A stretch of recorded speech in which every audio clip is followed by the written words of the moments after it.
Oi, gente, boa noite. Meu nome é Laura, eu sou aqui da Planutweb. Então, nós vamos dar continuidade, ao nosso simpósio.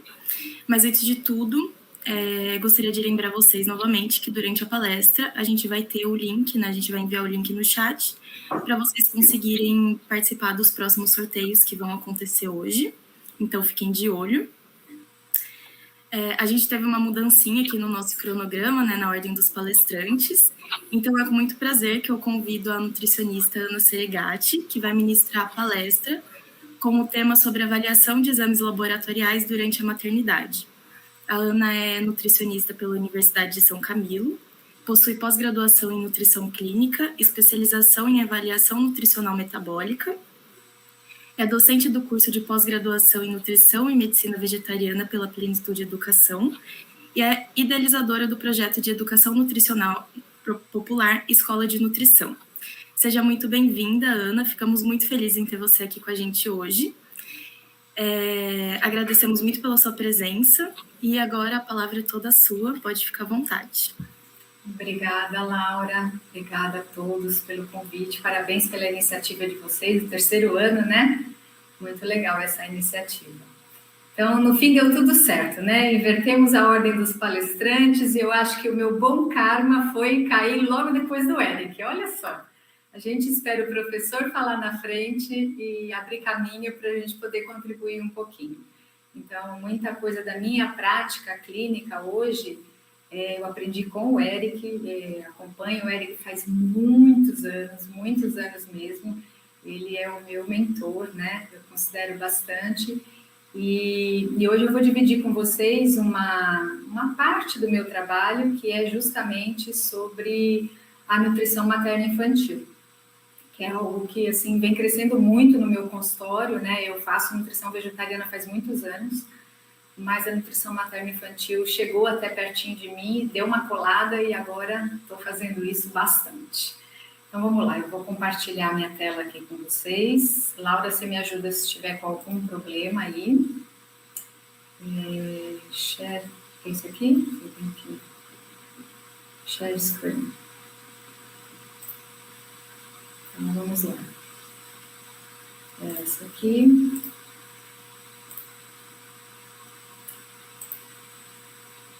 Me dá um sinal, Laura, se está partilhando a minha tela, por favor, porque eu não vejo mais nada agora. Tá sim, tudo certo. Então, tá bom.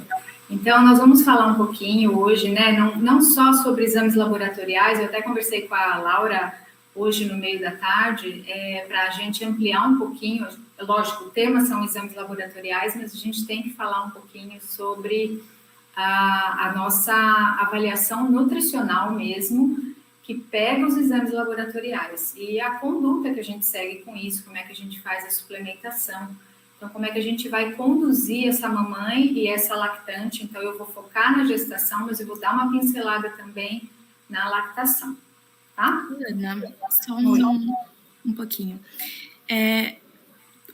Tem como você colocar o slide em tela cheia? O slide está em tela cheia. Tá? Será que aqui na... Peraí, porque ele foi para a tela cheia. Só um minutinho, eu vou interromper o compartilhamento aqui. É que dá para ver o próximo slide também, então... Não, é porque eu estou com duas telas e agora eu desloguei a outra tela, é capaz de eu conseguir aqui.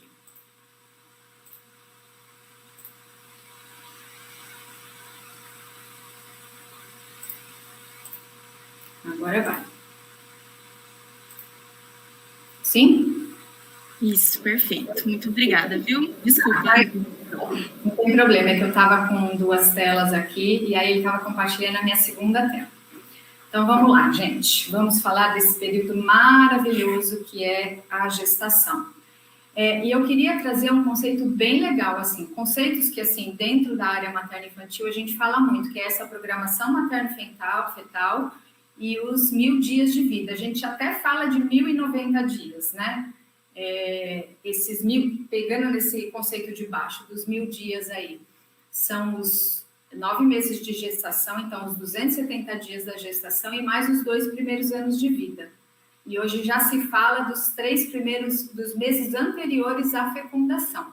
Então, é uma época extremamente importante onde o estado nutricional da mãe, durante a gestação, na pré-concepção e durante a gestação, e depois, obviamente, durante a lactação, né, se conseguir levar essa lactação até os 2 anos de vida, vai ser fundamental para predizer possíveis doenças, né, ou para silenciar ou estimular genes positivos, né, protetores ou não. Então, esse mecanismo que acontece dentro do corpo da mãe e que a criança está sujeita ali a tudo que acontece, vai determinar como que essa criança vai se comportar depois, não só na infância, mas na vida adulta, na sua vida mais lá para frente. E fica difícil, né, você falar, porque pensar que um bebezinho um dia vai ser um velho, né, vai ser um velhinho, e as possíveis doenças que essa pessoa pode ter nessa idade. Então, a gente precisa prestar bastante atenção quando a gente pega uma gestante, como que a gente vai ajudá-la a conduzir uma alimentação, e aqui o nosso foco é uma alimentação baseada em planta, integral, vegetal, natural, e a gente consegue, através da anamnese e junto com os exames laboratoriais, conduzir esse caminho, para a gente chegar assim e ter essa fase de ouro da vida da mamãe e do bebê. Então, aqui eu trouxe só uma fotinho para vocês verem, né, da Organização Mundial de Saúde, para vocês verem como que é essa formação do neném, né? O que forma, desde aqui da concepção, quais são os órgãos que estão sendo formados, por exemplo, aqui quase no primeiro trimestre, né, um pouquinho antes de terminar o primeiro trimestre, aqui no segundo e no terceiro trimestre, e depois que o neném nasce. Então, veja assim que a parte cerebral leva todo esse tempo para se formar, a parte do sistema reprodutivo, e aí vai se maturar lá na puberdade, sistema imunológico, veja só, que pega toda a fase da gestação, mesmo do comecinho, até aí um bom período de tempo, aí até mais ou menos esses 2 anos de vida. Então, só para a gente ter um gráfico e ter em mente essas informações. Então, para a gente entrar um pouquinho nessa parte, né, de exames e tudo mais, só lembrando, quando a gente pega um paciente, a gente vai colher uma história, a gente vai conhecer essa pessoa para poder dar condutas, né? Vou oferecer algo para ela comer. O Eric falou, por exemplo, né, que eu vou chegar lá. Bebidas vegetais, não é todo mundo que gosta. Então, eu tenho que conhecer essa pessoa para poder dar a melhor conduta para ela. E, nesse sentido, o objeto aqui da nossa discussão é essa avaliação metabólica, não só a avaliação da antropometria, né, que a gente faz, vou mostrar para vocês o recurso que eu uso, né, e hoje, em tempos de atendimento online, a gente pega o dado que a pessoa passa para a gente, né, que a gestante passa. Então, a antropometria, a avaliação de exames laboratoriais e a avaliação de ingestão alimentar. Nós vamos falar do cálcio, o Eric abriu a estrada aí, que é bem importante a gente ver o quanto, por exemplo, essa mulher está consumindo de cálcio para poder fazer um ajuste adequado. Então, essa aqui é um instrumento que a gente usa, né, de avaliação de crescimento, de ganho de peso gestacional. Então, se você tem interesse em fazer área de materno-infantil, essa curva de Atalaya é uma curva bem legal, ela tem tanto assim em tabela, como nas próprias curvas mesmo, e a gente vai avaliar baixo peso, peso adequado, sobrepeso e obesidade. Então, se a gente for pensar na gestação, todos os nutrientes são importantes, não vamos dizer assim, só esses daí que estão na tela que são importantes, todos são muito importantes. Mas eu destaquei aqui e vou falar um pouquinho de cada um deles, porque são nutrientes que têm grandes transformações, tem muita demanda e tem algumas modificações na dinâmica, né, na fisiologia da gestação. Então, vamos passar, eu fiz uma tabelinha aqui, a gente vai acompanhando. Então, veja só, quando a mulher engravida, ela vai aumentar o volume de sangue dela. Então, vai chegar aí até metade, assim, tem uma variação, uma faixa, mas a gente pode colocar aí perto de 40%, 50% de aumento do volume plasmático dessa mulher. Então, é bastante coisa, por quê? Porque ela vai ter que circular sangue para ela e toda a circulação placentária também. E o que acontece? Não aumenta proporcionalmente tudo que está dentro do sangue. O volume do sangue cresce, né, aumenta, mas os nutrientes que estão lá vão permanecer iguais. Por exemplo, se eu pego esse copo, eu jogo sal aqui dentro, jogo uma colher de chá de sal, depois eu adiciono água, a quantidade de sal aqui dentro continua a mesma. Então, isso que a gente chama de a mulher fica mais diluída, fica com mais água, né, com mais líquido dentro dela. E não necessariamente, como falei, os nutrientes vão mudar. Então, a gente tem alguns nutrientes que a gente precisa fazer a leitura considerando essa hemodiluição. Por exemplo, se eu for ler uma glicose no sangue dela, eu sei que a quantidade de glicose que vai aparecer lá é menorzinha, mas ela seria maior do que ela é, porque ela está mais diluída. Então, isso vai acontecer com a glicose, isso vai acontecer com o sódio, isso vai acontecer com a ureia, né, com o volume da ureia. Então, a gente tem que tomar cuidado, né? A hemoglobina, por exemplo, o ponto de corte de anemia para uma gestante não é 12, é 11, porque o seu sangue está mais, vamos dizer assim, mais aguado, né? Então, a gente tem que considerar esse fator na hora da gente olhar o exame. Por conta disso, a gente já começa a falar aqui da glicose, né? Então, a glicemia normal vai de 70 a 99. Só que para uma gestante, quando a gente faz essa avaliação, tem que ser até 92. Se a gente pega uma gestante, chegou em primeira consulta, ela vem com uma glicemia de 92, 93, ela já é classificada como diabetes gestacional. Então, a glicose dela precisa ser abaixo de 92, ela não é igual à glicemia de adultos, né, de uma mulher não grávida ou de um homem ou de uma criança, que o valor é o mesmo, de 70 a 99. A gente tem esse hormônio, né, as mulheres que estão grávidas produzem um hormônio que vai levar a uma característica de resistência à insulina. Então, a insulina a gente pode ver um pouquinho mais elevado em alguns momentos na gestante. A gente fica bem de olho, a gente não quer que aumente, a insulina é bom que não passe aí de 8, e a gente não quer que isso aumente, mas isso pode acontecer porque existe essa presença desse hormônio que faz uma baguncinha no metabolismo da glicose, tá? Por conta disso, por volta de 24 a 28 semanas, a mulher faz o que se chama curva glicêmica. Isto se ela não veio com uma glicose de jejum de 92 para cima. Se ela já veio com essa glicose assim, não se faz esse teste de tolerância oral à glicose. Ela já é classificada como diabetes gestacional e a gente tem que fazer a condução de acordo, tá? Normalmente, fazendo aqui um parênteses já para diabetes gestacional, quando a gente faz ajuste na alimentação, a grávida em geral responde. Se a gente consegue colocá-la para fazer exercício, melhor ainda, porque o exercício melhora a sensibilidade da insulina. Então, a gente tem mais facilidade de fazer o controle da glicemia.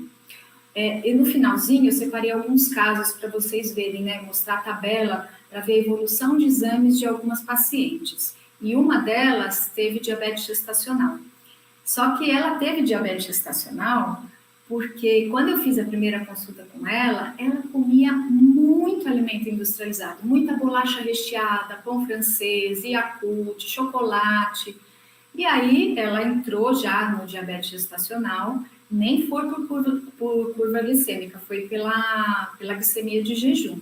E aí a gente fez uma parceria, eu e a ginecologista, e a gente foi fazendo modificações na alimentação dela, só exercício, não precisou usar insulina, não precisou de nada. Foi assim um manejo bom com ajustes alimentares. A gente também tem uma outra característica que acontece na gestação, que os triglicérides eles sobem. Então a gente tem uma faixa que é considerada na cardiologia, né? Os triglicérides são normais até 150. Só que quando a gente vai fazer a leitura nutricional, a gente considera a faixa dos triglicérides adequada entre 50 e 100. Isso para uma pessoa não grávida, tá? Quando a mulher está grávida, esses triglicéridos eles vão subir, eles vão ultrapassar essa faixa. É bem comum isso acontecer.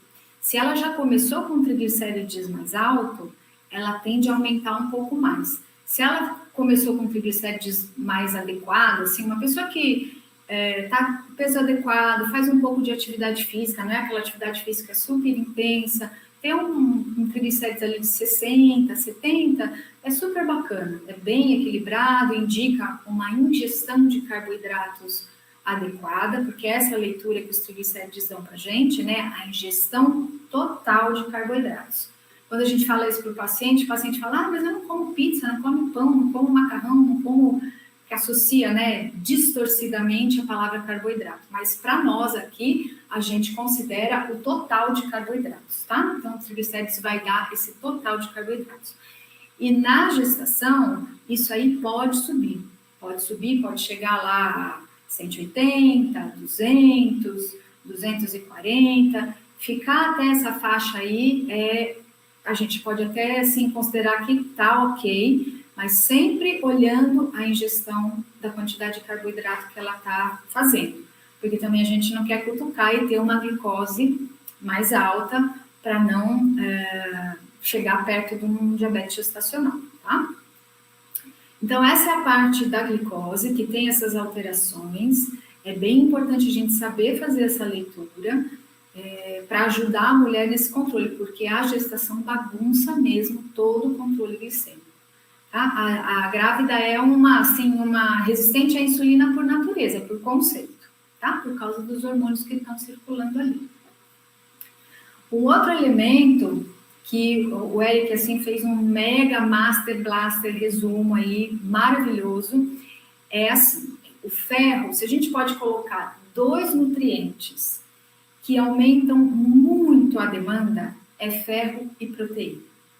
O ferro vai ter a sua demanda muito aumentada logo no primeiro trimestre, porque primeiro tem essa hemodiluição, né, tem esse aumento do volume sanguíneo, então a grávida vai precisar produzir mais células vermelhas, porque vai precisar circular um pouco mais de oxigênio.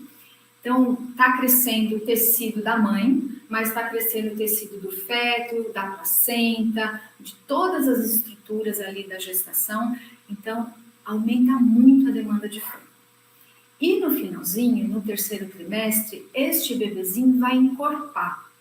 Ele, assim, vai crescendo, vai se formando ali do final do segundo trimestre, ele está totalmente formadinho ali, já no começo do terceiro. Então, se nasce um nenenzinho prematurinho, ele está todo formado. Ele está com a capacidade pulmonar mais incompetente, né? Não vai ter a competência respiratória e vai nascer magrinho.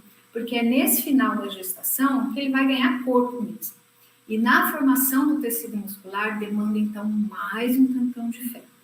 Eu coloquei aqui para vocês a necessidade na literatura, tá? Então, primeiro trimestre, até 13 semanas, depois aqui até 28 semanas, né, de 13 a 27, e aqui a partir da 28ª. Então, essa seria a necessidade teórica.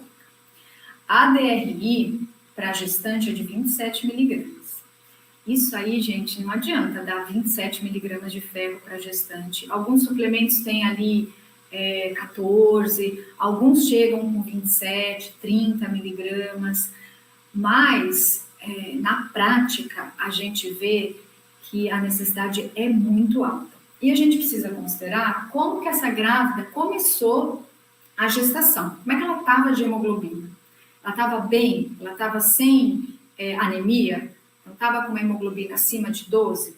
E outra, uma coisa é começar a gestação com uma hemoglobina de 12,1. Outra coisa é começar a gestação com uma hemoglobina de 13,5. Pensando no ferro, muito mais confortável, melhor, mais legal começar com uma hemoglobina de 13,5. E lembra que o Eric falou que a gente tem aquelas 3, 30, 50, 70? Então, começar uma gestação com uma hemoglobina de 12, uma ferritina de 10, é bem complicado, porque ela já está começando um processo fisiológico de alta demanda de ferro, com baixíssimo estoque de ferro e com menos estrutura, mesmo até hematológica. Então, Se a pessoa vem com a gente, né, nutricionista, para fazer esse preparo pré-natal, é bacana que a gente consegue ajudá-la eventualmente a corrigir essa ferritina e essa hemoglobina antes de engravidar. Se for um caso assim, já tem uma FIV marcada, né, uma fertilização in vitro. Eu peguei uma paciente só que estava no processo, estou fazendo a estimulação ovariana para fazer a FIV, então ainda tinha um período maior. Nunca peguei gente que fala, vou fazer a FIV, a fertilização semana que vem. Mas já peguei pessoas que estou pensando em engravidar, queria ver como é que as coisas estão. Então, nesse caso, eu peço para segurar um pouquinho, porque o Érico falou que o ferro depende da perda sanguínea, não é? Então, nós mulheres perdemos sangue todo mês. Algumas mulheres perdem pouco, outras mulheres perdem mais ou menos, mediano. Tem gente que menstrua muito. Da gestação, ele depende muito do tanto que a mulher sangra e se ela alguma vez olhou para isso. Porque ela pode sangrar bastante, mas tem alguém olhando para essa ferritina e já está usando uma suplementação para, assim, o que está perdendo, está repondo e vai devagarzinho construindo um caminho até chegar numa ferritina ali. Se engravidar com uma ferritina de 50, 70, nossa, 70 é o ideal. Se conseguir engravidar com essa ferritina é maravilhoso, mas é difícil. Uma das pacientes que eu trouxe aqui, ela engravidou com uma ferritina de 70, vocês vão ver como ficou a curva de ferro da ferritina, tá? Então, a gente usa suplemento, eu uso suplemento desde do comecinho, claro que eu vou avaliar antes, mas a tendência é já entrar mesmo que com baixa dose, normalmente não entro com baixa dose, porque elas nunca vêm com essa ferritina de 70, isso é mundo, assim, mundo ideal, não é a realidade mesmo. É raro isso acontecer. Então, a gente dá a suplementação via oral e qual é a nossa dificuldade como Nutra? O nosso limite são 45 miligramas de ferro. É praticamente nada, gente. Então, nesse caso, é extremamente importante que a gente faça uma parceria com o obstetra. Aqui em Campinas, eu moro em Campinas, eu tenho vários médicos bem parceiros. Em São Paulo, onde eu atendia também, um pouco menos, e sempre me coloco à disposição, explico toda essa dinâmica para a gestante, para ela poder se engajar e conectar a gente. A gente pode se falar por e-mail, já liguei para médico, já troquei o WhatsApp. Por quê? Por causa da nossa limitação de prescrição de ferro. Então, a gente precisa contar com uma ajuda de um profissional médico para prescrever mais do que 45 miligramas. É muito comum, quando a gente consegue isso, né, ser necessário de 100, 150, 200 miligramas de ferro por via oral. O Eric falou do endovenoso a gente não pode prescrever e a gente usa realmente em caso mais extremo, né, de falta mesmo do ferro. Mas é melhor que a gente consiga seguir com a via oral, porque a gente não causa tanto dano. Imagina botar um tantão de ferro na veia, tem mais chance da gente, vamos colocar assim, intoxicar, né, dar ruim alguma coisa, do que fazer isso por via oral, tá? Então, essa realmente é uma limitação que a gente tem que prestar bastante atenção. E eu diria para vocês, dá trabalho, porque nem sempre a gente consegue essa parceria. Então, estou trazendo vida real aqui para vocês, tá? Não é nada teórico, não, é coisa que eu vivo aqui no dia a dia mesmo. Mas com um pouquinho de jeitinho, a gente acaba conseguindo. Outro nutriente, então, que a gente vai falar é do ácido fólico. Todo mundo sabe, né? Nossa, vai engravidar, tem que usar ácido fólico. E aí, depois dos 3 meses, não precisa mais usar ácido fólico. Isso são conceitos que, quando a gente vai estudar mesmo, se a gente faz o curso do Eric, aí esse que ele fez a propaganda, e eu faço a propaganda e eu recomendo, porque mudou a minha vida, mudou a minha forma de olhar a abordagem nutricional, suplementos, a leitura dos exames. Então, se a gente for usar esse senso comum, aí eu preciso de ácido fólico para engravidar, aí passou os 3 meses, não preciso mais. Primeiro, para o ácido fólico ficar dentro da célula, eu preciso de B12.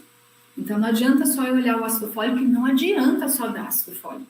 Se a mulher está recebendo lá 363 miligramas é o praxe aí da grande maioria dos suplementos de ácido fólico. Mas já chegou a prescrever, agora parou um pouco, mas já chegou a ser prescrito 5 miligramas de ácido fólico, é muita coisa.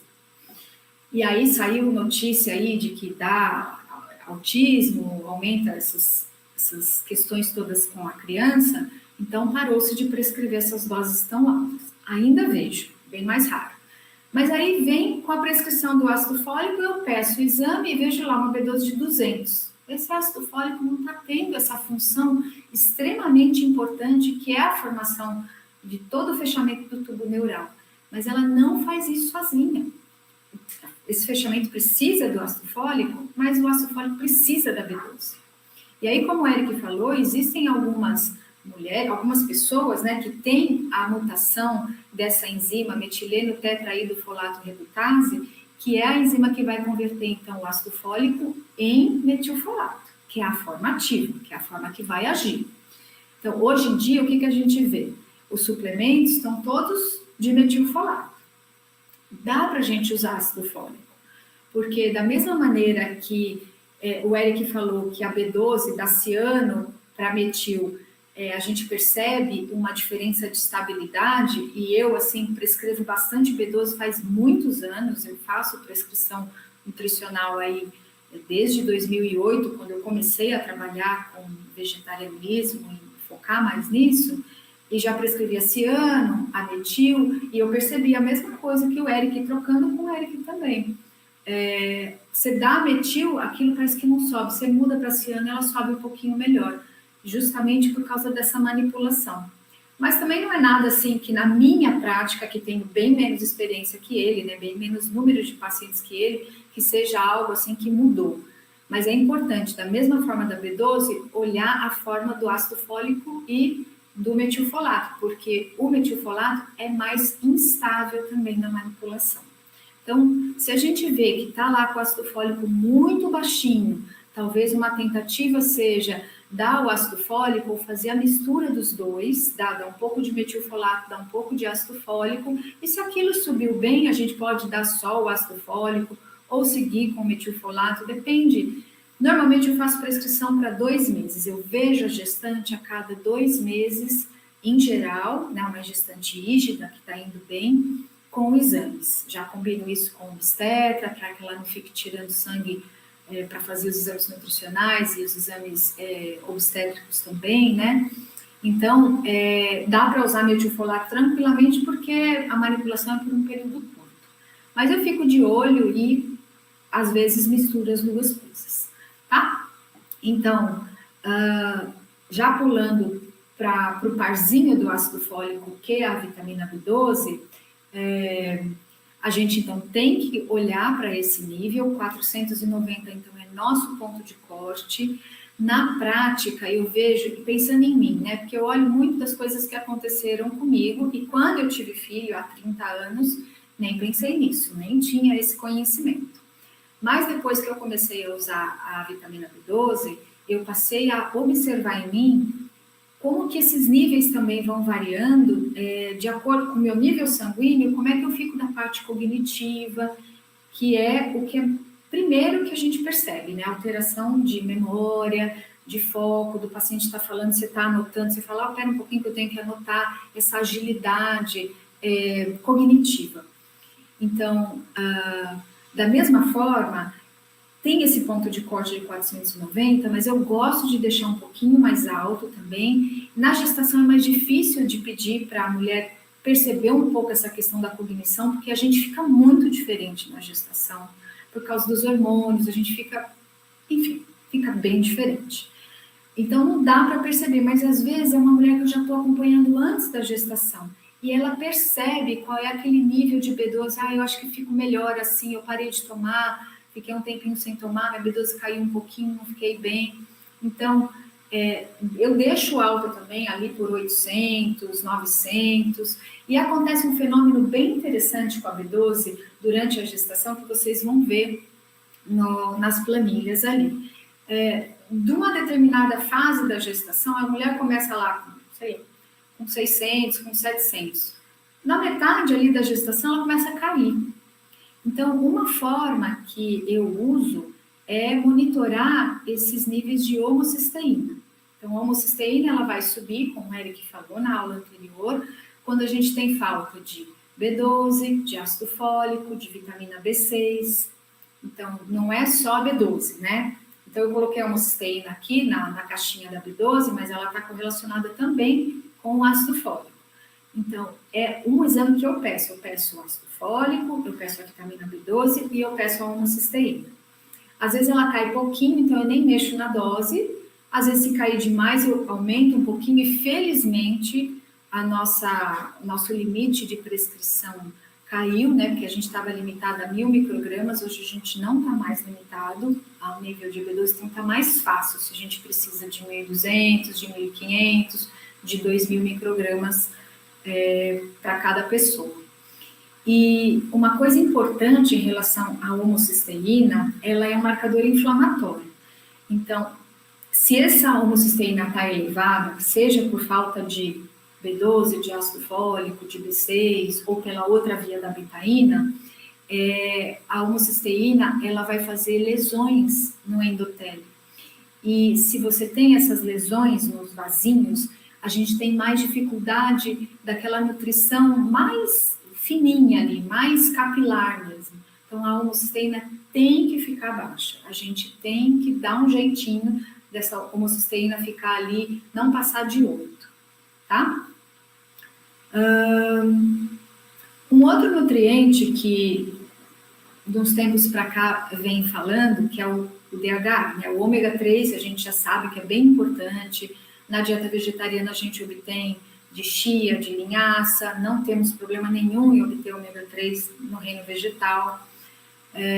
Mas de um tempo para cá, a recomendação é ofertar o DHA, a forma ativa do ômega 3 para a gestante. Então, isso está no protocolo da obstetrícia e muito legal é que a recomendação é para ofertar DHA de alga, mesmo para pessoas onívoras, por causa da contaminação por metais pesados, dos peixes e tudo mais. Então, uma coisa bacana. Tanto que a gente tem suplemento no mercado, o Gestan Plus, e deve ter outros também, esse é bem comum. O DHA é de alga ali. Tanto que, assim, muita gente usa, né, mas já abrindo um parênteses, esse suplemento ele não é vegano, tá? Ele tem o DHA de alga, mas ele tem vitamina D de origem animal e ele tem, acho que cera de abelha, ele tem algum outro componente como recipiente. Então, a gente dá o DHA, a gente dá, a dose recomendada são 200 miligramas por dia. Eu trouxe algumas fotinhos de alguns suplementos que tem no mercado. A gente tem hoje aí suplementos com 200, com 220, com 250. Então, eu sempre coloco ali a faixa de 200 e dou opções para a gestante escolher o que ela quer comprar. E aí eu dou durante toda a gestação e até a introdução alimentar. Porque na introdução alimentar a gente pode dar o óleo de linhaça para o bebezinho e a mãe pode seguir consumindo as fontes dietéticas de ômega 3. Tá? A preocupação de dar o DHA é porque tem gente que não faz a conversão do ômega 3 para o DHA, esse balanço que a gente tem que ter também da ingestão de ômega 6 para ômega 3. Se eu tenho muito ômega 6 presente na alimentação, eu vou converter menos, porque a via é a mesma que faz a conversão. Então, esse ajuste é bom. E se eu tenho uma ingestão de comida de verdade, de castanhas, um pouco de azeite, e uso o óleo de linhaça, por exemplo, eu equilibro essa proporção aí de 4:1, de ômega 6 para ômega 3. Mas, como a recomendação é o uso do DHA, eu dou o DHA por via das dúvidas, mas também não inibo, ou não, assim, recomendo não usar, por exemplo, encorajo, inclusive, a pessoa a usar a chia, especialmente a chia, que é um alimento mais rico em cálcio, que a gente vai falar daqui a pouquinho, tá? E hoje a gente sabe, assim, que o DHA, ele é usado muito para as funções cognitivas, né, a construção da parte cognitiva da criança e para a visão. Bom, aqui eu só coloquei uma menção ao TSH, porque a gente é nutri, a gente não mexe com essa parte, mas é bom a gente saber, tá? O TSH, o beta-HCG, que é aquele hormônio que fica no comecinho da gestação, até a placenta ser formada e a placenta passar a produzir o próprio hormônio, a progesterona, é o beta-HCG que circula por ali. E ele ocupa o receptor do TSH e estimula a tireoide a produzir o hormônio, o T4. Então, quando uma mulher está grávida, o TSH deveria ser menor, porque se tem alguém lá fazendo a função dele, né, cobrindo ele ali, imitando ele, o feedback que a hipófise recebe é dizendo, tá tudo bem, então eu posso jogar menos TSH para a tireoide funcionar. Então, quando o TSH fica mais alto, existem os valores ali até 2,5 no primeiro trimestre e até 3 no segundo e no terceiro trimestre, e eu não sei se isso teve alguma revisão, né, mas eu ainda uso esses valores, tá tudo certo. Se não, o obstetra provavelmente vai entrar com hormônio tireoidiano. Só passando aqui para a gente trazer essa informação, mas a gente que é nutri, a gente não vai mexer com isso. O que a gente pode é ficar de olho e ver se o TSH está mais alto. Você pergunta, a sua médica viu esse exame? Viu que o TSH está mais aumentado? Não viu. Fala para ela, mostra para ela esse exame, tá? Porque é rotina o obstetra pedir o TSH, assim como é rotina pedir a glicose e a vitamina D também. E aí, vamos falar do cálcio. O cálcio, como o Eric mostrou aquela figura super complexa, né? A leitura do cálcio é uma leitura bem complexa. E, como o Eric diz, o PTH, ele entra de férias na gestação. Ele simplesmente vai dar um rolê e não vai atuar. E, portanto, a gente deixa de ter esse marcador como uma ajuda na hora da gente fazer a leitura. Da mesma forma, a gente tem alterações na fisiologia da gestação e o rim da gestante aumenta muito a filtração, de maneira que acaba jogando muito mais cálcio para fora do corpo. Então, os dois exames que a gente usaria para fazer a conta aí do cálcio, para ver se as coisas estão indo bem, não funcionam na gestação, tá? Então, nem o PTH e nem o cálcio urinário. Então, nessa hora, o que a gente precisa fazer? A gente precisa ter um bom olho clínico. Quem usa software, eu não uso software, mas ter um bom olho mesmo para fazer uma conta ali do quanto que essa pessoa está consumindo de cálcio. Minha experiência, gente, com o cálcio, a ingestão eu pego pouca gestante onívora, mas as poucas gestantes onívoras e as ovolacto também consomem pouquíssimo cálcio, assim. A gente tem uma estrutura de consumo de cálcio bem pobre, tá? Mesmo quem consome laticínio, e eu não vou encorajar o consumo de laticínio por N razões, primeiro a de saúde, que é um alimento mais inflamatório, mais mucogênico, enfim. A gente não vai estimular, vou conseguir o cálcio só de consumo de lácteos. E no reino vegetal, a gente sabe que tem muito volume. Então, se eu vou comer, por exemplo, as folhas verdes escuras, que têm um bom teor de cálcio, eu teria que comer um volume muito grande. Aí, um pratão, assim, 5 folhas de couve, mais ou menos, vão ter aí cerca de 150, 170 miligramas de cálcio. Não dá para comer 5 folhas de couve numa refeição.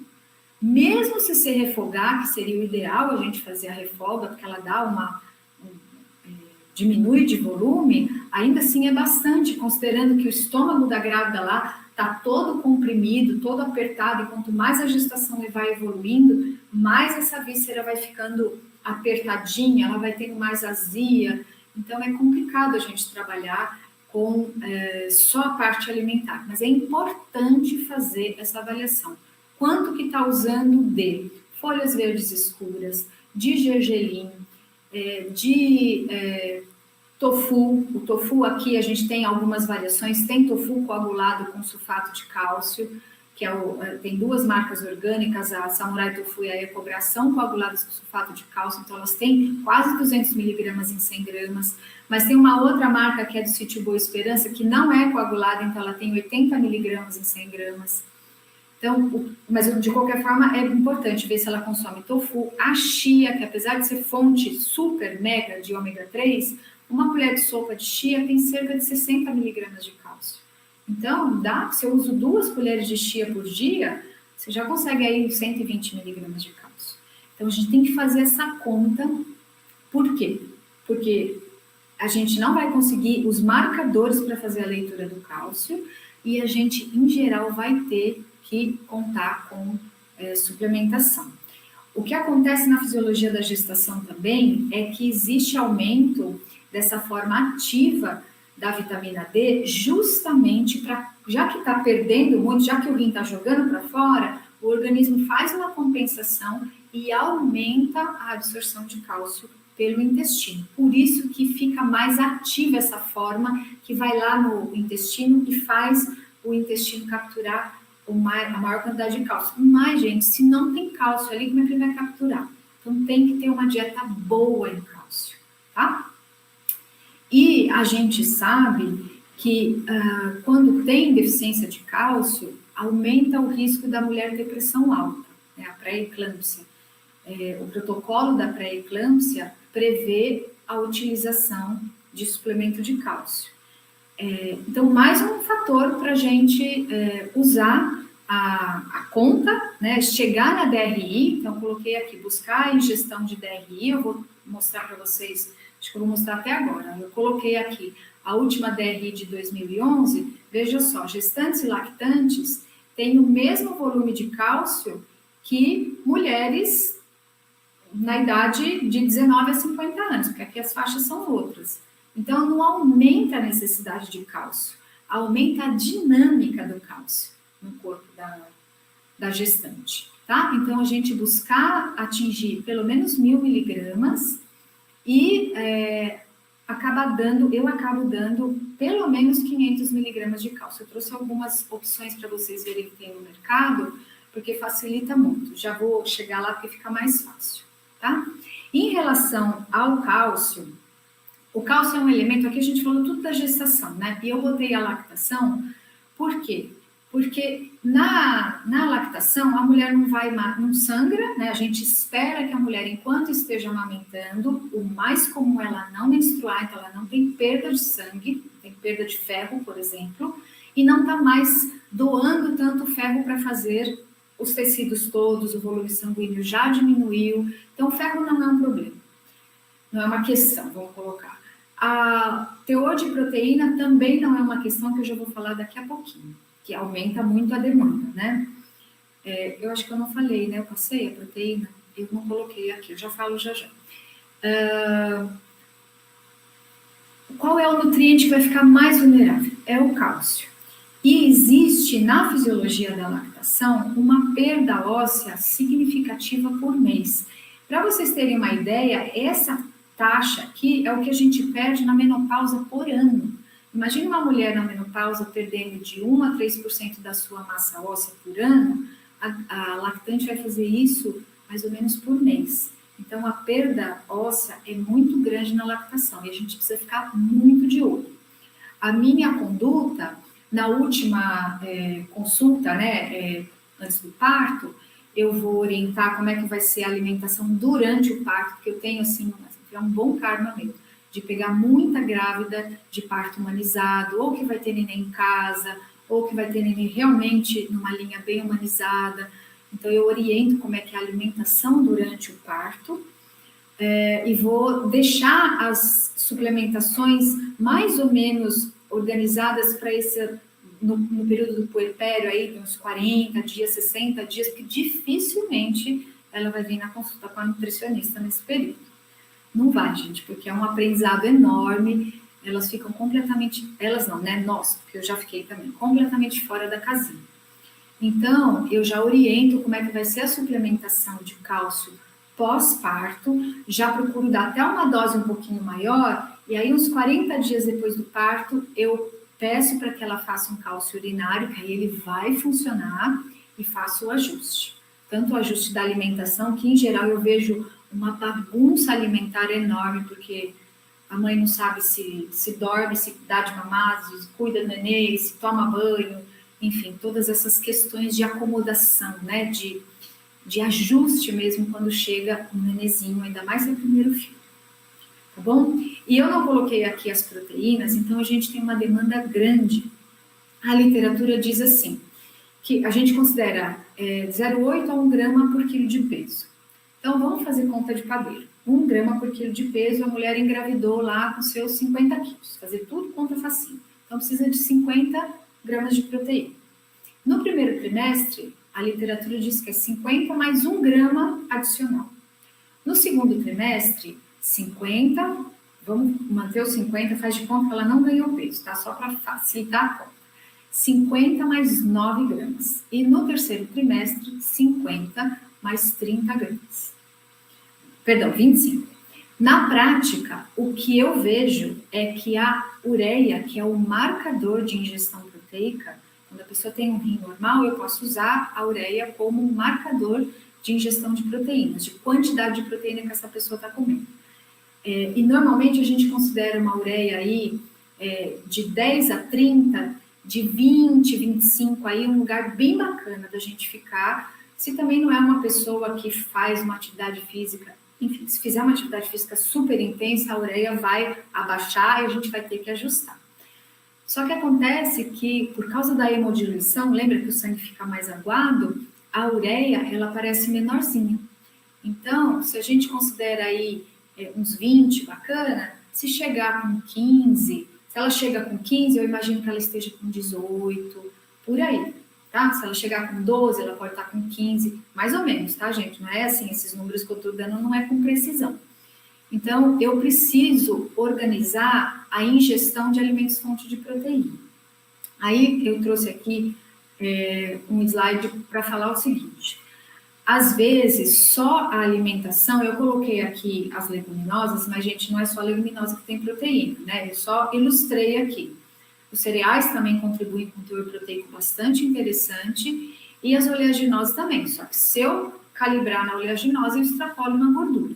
Então, essa combinação da gente ter porções de leguminosas, que a gente pode fazer até no café da manhã, um tofu mexido, e colocar na hora do almoço da janta, feijão, grão de bico, essas coisas, a gente vai olhando se isso vai dando certo com a ureia. Na prática, eu vejo que não. Porque quanto mais a gestação vai avançando, como eu falei, mais ela vai precisando de proteína e menos espaço no estômago vai ter. Então, alguns suplementos de proteína, e eu coloquei aqui, não estou fazendo propaganda de marca, mas assim, eu sou muito seletiva com suplementos de proteína. Eu não me dou bem, sou muito assim, sensível com o paladar. E muita gestante reclama, aliás, não só gestantes, muitos colegas, nutris e mesmo paciente que eventualmente vai usar um suplemento reclama. Eu tenho uma amiga nutri que fala que tem gosto de reboco de parede, suplemento de proteína. Então, não é para ter gosto de reboco de parede, né, gente? É ficar palatável, pelo menos. Então, esses daqui, eu vi, esse aqui, por exemplo, que dá para tomar com água, ele não tem aquela percepção arenosa. Então, você pega um pouquinho desse, um pouquinho desse, um pouquinho desse, um pouquinho de cada, você acaba conseguindo consumir um pouco de suplemento proteico, porque é um grande desafio. Um grande desafio. Eu já cheguei agora, recentemente, semana retrasada, eu peguei uma gestante que ela estava com 7 de ureia, porque ela não estava conseguindo comer nada, assim, estava com muita azia e não estava conseguindo tomar o suplemento. Aí fica mais complicado, tá? Então, a gente precisa organizar as duas coisas. E a ureia, então, vai ser a nossa referência para a ingestão proteica. Aqui, então, eu já falei lá do DHA, eu só trouxe algumas imagens de alguns produtos. Ainda tem aí a Nutrify, tem a Vitafor, tem outros suplementos que tem. Aqui, por exemplo, esse foi um dos pioneiros aí do mercado, que lançou e pegou esse mercado da gestante vegetariana. Ele tem 200 miligramas por cápsula. Esses dois aqui, que eu já sei, esse aqui não está mais achando no mercado, tá? Está aí ainda, mas é difícil achar. Esses dois, por exemplo, eles colocam 2 cápsulas que somam 500 miligramas por dia.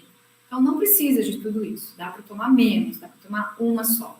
E nada exclui, como eu falei para vocês, o uso da chia, da linhaça, especialmente da chia, por causa do teor de cálcio. Para o cálcio, gente, eu atendo muita grávida vegana. Então, no nosso mercado, a gente não tem cálcio vegano, tá? O único que a gente tem vegano é este daqui, porque os demais vão ter vitamina D combinada. E a vitamina D combinada é de origem animal, vem de lanolina, de lã de carneiro. Então, este aqui é o único no mercado local que a gente tem e tem 500 miligramas por comprimido. É um comprimido deste tamanho. É só cálcio. E é cálcio na forma carbonato. Antes de falar desses importados, eu queria mostrar para vocês, porque uma farmácia de manipulação daqui de Campinas me cedeu. Aqui, cada um desses potinhos tem 1 grama de cálcio. Este primeiro é cálcio quelado, este aqui é cálcio carbonato, esse é aspartato e este é o citrato. O citrato é o melhor quando a gente quer dar uma dose maior, porque o citrato é o que faz a clivagem se houver algum cálculo renal. Então, a gente não quer dar muito cálcio para precipitar um cálculo renal, e aí a gente dá na forma citrato, é muito bacana, porque a gente previne isso. Só que se eu for colocar isso aqui em cápsula, se eu for dar 1 grama de cálcio em cápsula maniculada, cada um vai dar um número de cápsulas diferentes. O citrato, eu arrisco dizer que vai ficar pelo menos uma dose, umas 6 cápsulas, porque o fator de correção é muito alto. O magnésio, que vai precisar fazer um parzinho com o cálcio, porque se eu der muito cálcio, prende o intestino, porque cálcio também, a mulher pode ter cãibra, né? Então pode estar faltando cálcio por causa da ossificação do bebezinho, que vai começar acontecendo no meio da gestação, fora toda essa perda que ela tem. Então, eu não posso dar só cálcio, eu tenho que dar um pouco de magnésio também.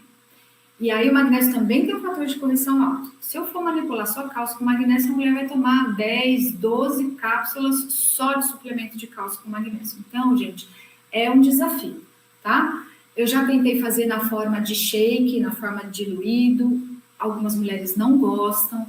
Então, tem esses produtos no mercado, tá? Esse da Soralai, ele tem 1.000 miligramas de cálcio citrato. Eu não tenho certeza se são em 2 ou 4 comprimidos. Quase certeza que são 4 comprimidos. 250 de cada comprimido. E não vem magnésio. Este aqui, em um comprimido, ele tem 500 miligramas de cálcio e 250 de magnésio. Hoje é o que eu tenho prescrito. Inclusive por questão de preço. Isso daqui vai custar uns 70, 80 reais para 30 dias. Esse aqui é o potinho de 100, mas tem pote de 250. Custa cerca de 100 reais, 250 cápsulas. Se ela for tomar 2 por dia, vai dar para 4 meses, tá? Então, não estou fazendo a propaganda em si, porque não ganho nada da propaganda, mas de tudo que eu já tentei, cálcio é algo que eu, sim, eu tenho estudado bastante, eu peço cálcio urinário para todo mundo, pedia para as grávidas, não peço mais, porque eu vi que dá uma alteração enorme, o cálcio urinário vem lá em cima, você fala, meu Deus, e agora? E vejo que ela não está comendo nada de cálcio, aí você fica, né, nossa, muito cálcio urinário, pode dar cálculo no rim, mas ela não está comendo nada de cálcio, e como é que faz? Eu parei de pedir porque eu ficava super angustiada. Então, eu vejo a dieta e tento chegar ali perto dos 1.000, fazendo esse ajuste, se precisar, com o suplemento de cálcio. E aí, na lactação, ela vai seguir. Normalmente, eu recomendo esse, mas tem muita mulher que toma isso aqui e associa com magnésio. Aí dá para comprar um comprimido de 200, 250 de magnésio, que é bem facinho achar, tá? Eu não estou vendo as horas aqui, deixa eu pedir pro... Eu acho que eu tô acabando também, tá? Então, aqui dos controles laboratoriais, na verdade, não estou acabando nada, não vou falar nada de controle laboratorial. Para ferro, é hemograma, ferritina, PCR e TGP. Quem assistiu a aula do Eric viu que a gente tem que considerar os marcadores inflamatórios. Até que horas eu tenho para falar? Então eu tenho pouco ainda, então vamos lá. Então eu tenho que pedir os marcadores inflamatórios, especialmente para eu ler a ferritina. Aí eu já falei da B12, do ácido fólico, e sempre pedi a homocisteína. Para avaliar a proteína, eu sempre tenho que ter a creatinina para saber se esse rim é normal, né? E aí a ureia me dá a possibilidade de fazer a leitura da ingestão proteica. O cálcio, eu sempre peço o cálcio total e a calciúria eu peço só no comecinho da gestação. Se a grávida já passa comigo, eu peço antes e depois só vou voltar a pedir na lactação. E para carboidratos, a gente vai avaliar a curva glicêmica, né? A glicemia, a insulina e os triglicéridos. Esses são os exames mais comuns de pedir. Aqui, gente, não sei se vai dar tempo. Laura, você podia me ajudar? Porque eu estou completamente aqui perdida na hora. Quanto tempo dá para eu falar ainda? Laura? Ou alguém da produção aí? Vou falar, daqui a pouco vocês me interrompem para dar a resposta, tá? Então, essa aqui é uma mulher gestante. Oi, desculpa. A gente tem até 9h05. Deixa eu confirmar aqui. Tá. Então, eu estou um pouquinho atrasada. Acho que falei demais. Tranquilo, pode tomar o seu tempo. Obrigada. Vamos ver. Essa moça é uma gestante ainda. Então, eu vou mostrar dois casinhos, tá? Só para vocês verem a linha, não vai demorar. Ela vai voltar agora, na última consulta. Veja só, isso aqui antes dela, quando estava amamentando e não tinha correção de cálcio, estava menstruando, que a filhinha dela tem 3 anos. Então, nessa fase aqui, ela estava amamentando e menstruando. E ela não era minha paciente ainda, ela passou a ser minha paciente aqui, tá? Então, ela tinha uma anemia aqui, estava com a glicose super alta. Se ela engravida assim, ela é classificada como diabetes gestacional. E olha a ferritina, gente, olha isso aqui. Menstruando, então, com anemia e com carência de ferro. Ela ainda tinha uma B12 super baixa e um ácido fólico que não é real, porque se a B12 está baixa, o ácido fólico fica fora da célula, vai ficar no sangue, ele aparece ser mais alto, tá? Acompanhem comigo, aí a gente corrigiu aqui, então eu entrei com ela, a gente corrigiu, ela começou a gestação, então com uma ferritina, isso aqui foi em parceria, que ela fez uma infusão, uma ferritina excelente, e aí corrigimos a vitamina B12, e olha só como ela vem nessa fase gestacional, olha como comeu ferro tomando 200 miligramas de ferro, e aqui ela está fazendo uma infusão, agora ela vai voltar com novos exames.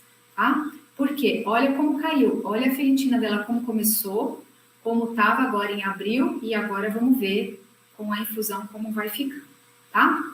Então, carência de ferro e anemia gestacional. Olha a ureia dela, aqui não era uma boa comedora, não estava se alimentando direito, ela estava fora de casa aqui. E como isso caiu, porque olha o padrão, olha o basal dela, ela comia uma quantidade boa, tá? Aqui o que mais que eu vou mostrar para vocês? Os triglicérides. Olha como está subindo. Ela começou a gestação bem baixinho, até meio low carb aí, e subiu. Não sei como vai vir agora, tá? E a vitamina D, que é importante a gente deixar a vitamina D mais alta, porque a vitamina D é que vai capturar o cálcio. Então, esse é um caso de uma gestante. Dá uma olhada nessa, que é uma lactante. Essa veio para mim já grávida, mas esses exames aqui, quer ver? Ela teve neném agora. Isso aqui é da lactação, tá? Esse é o primeiro exame pós-parto. Então, esses 4 exames aqui é grávida. Então, veja só como é que foi. Ela não fez anemia, porque ela foi bem amparada. Eu e a médica, a gente trabalha super junto. Então, a médica foi fazendo a prescrição aí de 100, 200 miligramas de ferro, ela conseguiu se manter, ó, foi parir sem nada de anemia, super boa. Mas olha a ferritina dela, como caiu, tá? Ela não fez essa dosagem, mas foi depois que eu pedi, porque não tinha ferritina, eu queria ver como tá. E olha como tá a recuperação pós-parto dela, ainda lento. Essa mulher teve uma depressão pós-parto, ela ficou bem ruim mesmo, porque a falta de ferro, ela está mais relacionada à depressão pós-parto, tá? Essa aqui foi uma também que olha onde chegou a ureia dela. E mesmo agora corrigindo, né, não tendo mais essa demanda de replicação de tecido, ela ainda não chegou num lugar que, tá bom, 17 tá legal, mas dá para ficar um pouquinho melhor, tá? Os triglicérides dela, olha onde chegaram. Essa daqui chegou muito alto mesmo, ela estava comendo, ela estava muito ansiosa no final da gestação, e assim, comendo demais, sorte que não teve diabetes gestacional. A glicemia dela ficou boa, tá? até era bem baixinho aqui nesse começo da gestação. Tá bom? Então, a calciúria dela, gente, tomando suplemento, tomando 1.500 miligramas de cálcio. Isso aqui, essa paciente. Lactante, 2 meses pós-parto, 40 dias pós-parto, isso aqui. 14 de cálcio urinário, muito baixinho, né? Tá bom? E tem mais um caso aqui, eu vou mostrar essa daqui e a gente acaba, tá? Depois dessa tem mais uma, mas eu vou parar nessa. Essa aqui que teve diabetes gestacional. Ela, quando iniciou, olha aqui a glicemia dela, 95. Ela nem fez curva glicêmica. Ela também não fez anemia, porque a médica dessa foi a mesma da médica da anterior, mas olha como baixou a ferritina dela, tá? E olha como ela tá agora, essa consulta que ela fez em abril, já 40 dias depois do parto, olha como a ferritina corrigiu. Ela ficou muito bem de hemoglobina e a ferritina dela já bem corrigidinha. Embora com uma PCR um pouquinho mais elevada, mas ainda uma ferritina boa, eu já estou dando uma dose bem baixinha de ferro para ela. Olha como ela fez resistência mesmo à insulina. A insulina dela aumentou. Essa paciente deu um trabalho, porque ela era onívora, e aí eu botei ela em dieta vegana, e ela queria comer leite, comer gordura saturada, foi bem difícil. O controle da ureia dela foi mais difícil mesmo. Isso aqui foi logo que eu tirei tudo de origem animal dela, e ela não sabia o que comer, e depois, ó como tá. E os triglicéridos dela subiu, mas não chegou a tanto. Olha a calciúria dela, super boa. Essa aqui ela tá usando 1.500 miligramas de cálcio, estava usando, eu baixei para 1.000 miligramas de cálcio, porque a dieta dela já estava bem ajustada, tá? Então, gente, é isso, eu vou passar, eu vou deixar aqui os meus contatos. Eu queria, para finalizar, só falar um tiquinho da Escola de Nutrição, que é um projeto que a Laura, quando foi me apresentar, mencionou, né? É um projeto de educação popular que eu tenho em parceria com meu filho. Ele é sociólogo e agora ele é estudante de nutrição também, se apaixonou tanto pelo tema, né? E a gente tem canal no YouTube, a gente tem um site e eu tenho ali direcionamentos, né? Então, a nutrição geral, a nutrição materno-infantil, e atualmente a gente está trabalhando bastante com nutrição social, que é uma área que o Rodrigo faz essa parceria, né, com a área dele, da sociologia, e a área da nutrição. Tá bom? Então, eu vou parar o meu compartilhamento aqui. E estou à disposição para perguntas, se houver.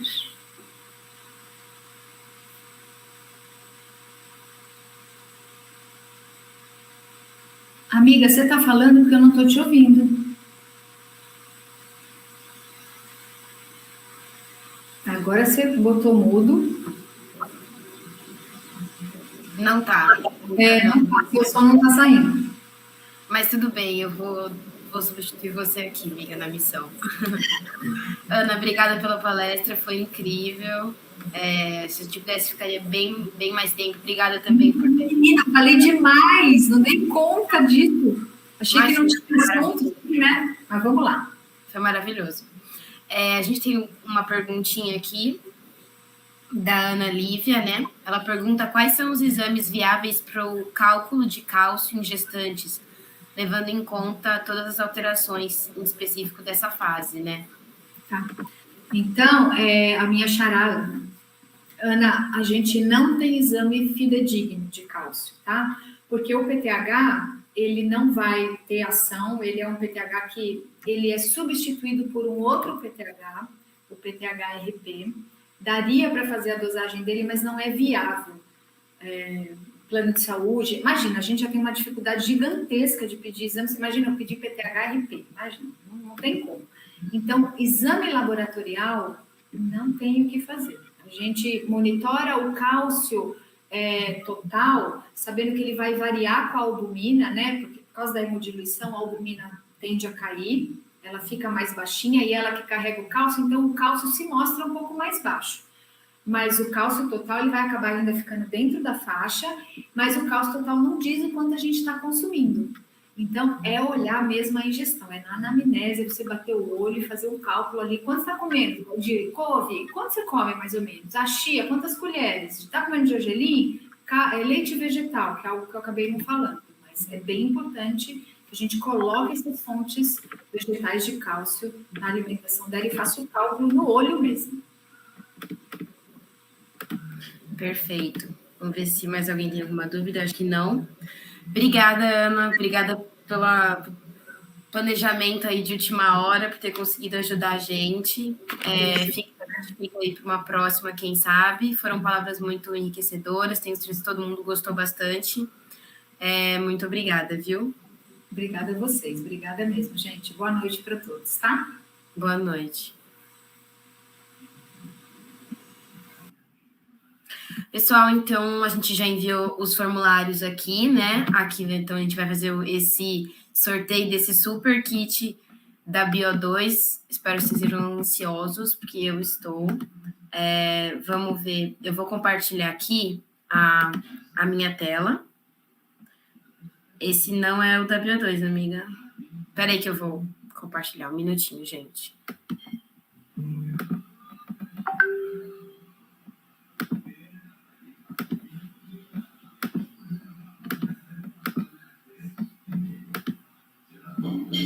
Prontinho, pode colocar, amiga. Então, nós tivemos 29 respostas, então é do 2 até o 29. Então, vamos aqui no sorteador. Um minutinho, pessoal. Então, do 2 até o número 29. E o sorteado foi o número 2, que aqui nas respostas é a Nicole Pinho. Não, é a Ellen Azevedo. Perdão, gente. Vou até mostrar para vocês. É a Ellen Azevedo.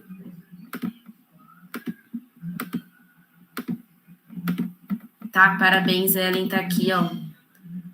Em breve a nossa gestão vai entrar em contato com você, tá bom? E aí agora, pessoal, o sorteio do Capim Café, que é aqui também uma empresa aqui de Ribeirão. Para quem conhece, sabe que eles têm uns produtos maravilhosos. Vamos lá, nós tivemos do número 2 até o número 10.